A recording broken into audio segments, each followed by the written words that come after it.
ప్రతి ఏడాది మాదిరిగానే ఈసారి కూడా రాజస్థాన్లోని ఉప్పునీటి సరస్సు అయిన సాంబార్ సరస్సుకు భారీ సంఖ్యలో వలస పక్షులు తరలివచ్చాయి. ముఖ్యంగా ఫ్లెమింగో పక్షులు పెద్ద సంఖ్యలో వచ్చి సందడి చేస్తున్నాయి. ఏటా అక్టోబర్ నుంచి మార్చి నెలల మధ్యలో ఈ సరస్సు వలస పక్షుల సందడి కొనసాగుతుంది.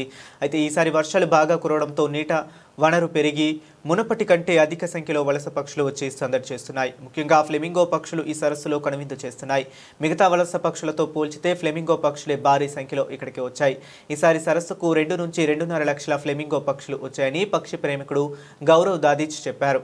తాను గడిచిన 12 ఏళ్లుగా ఇక్కడకు వచ్చే వలస పక్షులను పరిశీలిస్తున్నారని, ఇప్పటి వరకు మొత్తం 300 రకాల పక్షి జాతులను గుర్తించామని గౌరవ్ చెప్పారు. ఫ్లెమింగోలను తో పాటు రకరకాల బాతులు, ఇతర రకాల పక్షులు ఇక్కడికి వస్తుంటాయని ఆయన తెలిపారు. వలస పక్షులు వచ్చే ఈ టైం పీరియడ్లో పర్యాటకులు, ఫోటోగ్రాఫర్లు, ప్రకృతి ప్రేమికులు, పక్షి ప్రేమికులు ఇక్కడకు భారీగా వస్తుంటారని అన్నారు.